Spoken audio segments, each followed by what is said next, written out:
स्वागत है आप सभी का आपके अपने YouTube चैनल एजुकेशन पॉइंट पर। आज का क्वेश्चन जो है वो है कि कंसिडर द पाथ ऑफ रे ऑफ लाइट, कि हम लोगों को रे ऑफ लाइट के पाथ को कंसिडर करना है एक रेक्टेंगुलर स्लैब से होकर जो अलग अलग एंगल पर है।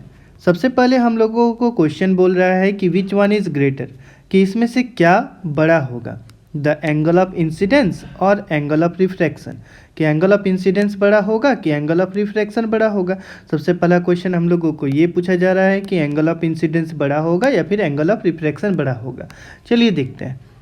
सबसे पहले जब हम लोग सेम इंटरफेस पे बात करते हैं तो ये हम लोगों का कोई मीडियम को सेपरेट करने वाला कोई एक बाउंड्री है जो मीडियम को सेपरेट कर रहा है। एक रे ऑफ लाइट जो कि इंटरफेस पे पड़ता है, इसको हम लोग कहते हैं इंसिडेंट रे। ये इंसिडेंट रे जब किसी एक बाउंड्री से दूसरे बाउंड्री पर जाता है तो जनरली क्या होता है कि इसका जो डायरेक्शन होता है, डायरेक्शन ऑफ प्रोपेगेशन, वो चेंज होता है। तो जब ये डायरेक्शन ऑफ प्रोपेगेशन अपना चेंज करेगा, यदि ऊपर वाले को हम लोग रेयर मीडियम कहें और नीचे वाले को डेंसर मीडियम कहें, तो जब कोई एक ray of light rare medium से डेंसर मीडियम में जाता है then it bend towards the normal, तो ये नॉर्मल की तरफ मुड़ेगा। यदि हम लोग इसी बाउंड्री को यदि आगे की ओर डॉटेड लाइन से बढ़ाएं तो ये कुछ ऐसा दिखेगा, नॉर्मल की तरफ मुड़ेगा। इसका मतलब कि हम लोग जो बाउंड्री होगा उसको कुछ ऐसा देखेंगे। अब क्या है कि नॉर्मल और जो रिफ्रैक्टेड रे है उसके बीच जो एंगल बनता है उसे ही हम लोग कहते हैं एंगल ऑफ रिफ्रैक्शन। तो यहाँ पे जो एंगल ऑफ रिफ्रैक्शन होगा वो ये वाला बाउंड्री कहलाएगा, ये एंगल ऑफ रिफ्रैक्शन होगा। इसे हम लोग एंगल ऑफ इंसिडेंस कहेंगे। स्नेल्स लॉ से जानते हैं कि sine i equals sine i by sine r constant होता है। यदि इसे कॉन्स्टेंट कह रहे हैं तो सेम इंटरफेस में होता क्या है कि जो बाउंड्री दोनों मीडिया को सेपरेट कर रहा है that is the rare medium and denser medium. यहाँ पे दो मीडियम है, एक रेयर मीडियम है और एक डेंसर मीडियम है। तो जो बाउंड्री दोनों मीडिया को सेपरेट कर रहा है उस इंटरफेस के लिए, चूँकि इंटरफेस सेम है, तो सेम इंटरफेस के लिए जो एंगल ऑफ इंसिडेंस होता है वो एंगल ऑफ रिफ्रैक्शन के बराबर होता है यदि इंटरफेस सेम है तो, है ना। तो यहाँ पे इंटरफेस सेम का बात कर रहा था, तो पहले का जो हम लोग सबसे 27 का जो क्वेश्चन नंबर 1 है उसका आंसर हम लोग क्या लिखेंगे कि angle of incidence will be equals to angle of refraction. Next पूछ रहा है कि what happens to the emergent angle, कि जो एमर्जेंट एंगल है उसका क्या होता है जैसे ही इंसिडेंट एंगल को जो एयर ग्लास इंटरफेस में है उसको हम लोग बढ़ाना शुरू कर देते हैं। क्वेश्चन है कि यदि हम लोग क्या कर रहे हैं कि एंगल ऑफ एमर्जेंस को बढ़ा रहे हैं, यदि एंगल ऑफ एमर्जेंस को बढ़ा रहे हैं तो दो मीडियम जो यहाँ पे डिवाइड कर रहा है उन दोनों इंटरफेस को that is the air and the glass, चूँकि हम लोग जानते हैं कि फाइनल रिफ्रैक्टेड रे और जो इंसिडेंट रे है वो एक दूसरे का पैरेलल होता है। चलिए सबसे पहले ग्लास स्लैब में किस तरीके से रिफ्लेक्शन दिखता है उसको हम लोग देखते हैं। ये हम लोगों के पास कोई ग्लास स्लैब है, इस ग्लास स्लैब में कोई एक रे ऑफ लाइट जो है यहाँ पर क्या कर रहा है कि बाउंड्री पे पड़ रहा है। ये इंसिडेंट रे है, ये नॉर्मल होगा।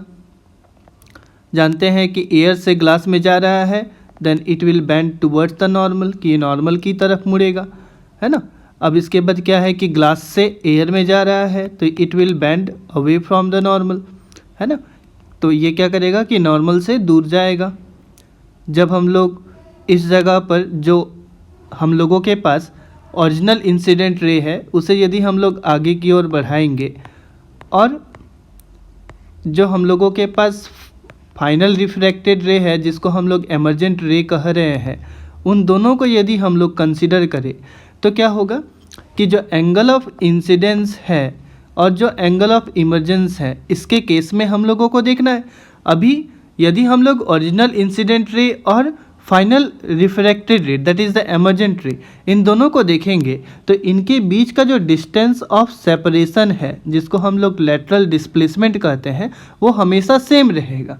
इसका मतलब कि ओरिजिनल इंसिडेंट रे और जो फाइनल रिफ्रैक्टेड रे है यानी कि एमर्जेंट रे है वो एक दूसरे के हमेशा पैरेलल होते हैं। यदि वो एक दूसरे के पैरेलल हैं तो ये हमेशा तभी होता है जब एंगल ऑफ इंसिडेंस और एंगल ऑफ एमर्जेंस एक दूसरे के इक्वल हो। इसका मतलब कि यदि हम लोग एंगल ऑफ इंसिडेंस को बढ़ाते हैं तो एंगल ऑफ इमर्जेंस भी बढ़ता है। यदि हम लोग एंगल ऑफ इमर्जेंस को बढ़ाते हैं तो एंगल ऑफ इंसिडेंस भी बढ़ता है ना। तो अब हम लोगों को क्वेश्चन यहाँ पे पूछ रहा था कि what happens to the emergent angle, कि एमर्जेंट एंगल का क्या होता है जैसे ही incident angle air glass interface में उसको इंक्रीज करते हैं। तो एमर्जेंट एंगल यदि हम इंक्रीज कर रहे हैं then angle of incidence will remain, angle of incidence will be equal to angle of emergence. मतलब क्या कि एंगल ऑफ इंसिडेंस भी बढ़ेगा, जितना एमर्जेंट एंगल बढ़ाए उतना ही बढ़ेगा। यदि एंगल ऑफ इमर्जेंस 30 डिग्री का था उसको 60 डिग्री किए तो एंगल ऑफ इंसिडेंस भी 30 डिग्री से 60 डिग्री हो जाएगा।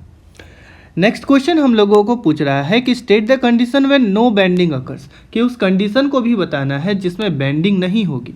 तो हम लोग जानते हैं कि कोई भी रे ऑफ लाइट किसी इंटरफेस पे यदि पड़ रहा है तो उस पर बेंडिंग उस समय नहीं होता है जिस समय लाइट रे नॉर्मली पड़े। यदि लाइट रे किसी भी इंटरफेस पे नॉर्मल पड़ रहा है तो ऐसे केसेस पे क्या होता है कि वहाँ पे किसी तरीके का हम लोग रिफ्रैक्शन नहीं देख पाते हैं। तो हम लोगों को यहाँ पे क्वेश्चन पूछ रहा था कि state the condition when no bending occur, तो हम लोग कहेंगे कि when the incident ray is perpendicular to the glass interface then no bending will occur, है ना। मीन्स कि यदि एंगल ऑफ इंसिडेंस 90 डिग्री का हो जाए तो हम लोग यहाँ पे कोई भी बेंडिंग नहीं देख पाएंगे। यदि आपको हमारा वीडियो अच्छा लगा हो तो हमारे YouTube चैनल को सब्सक्राइब करें, लाइक करें और शेयर करें।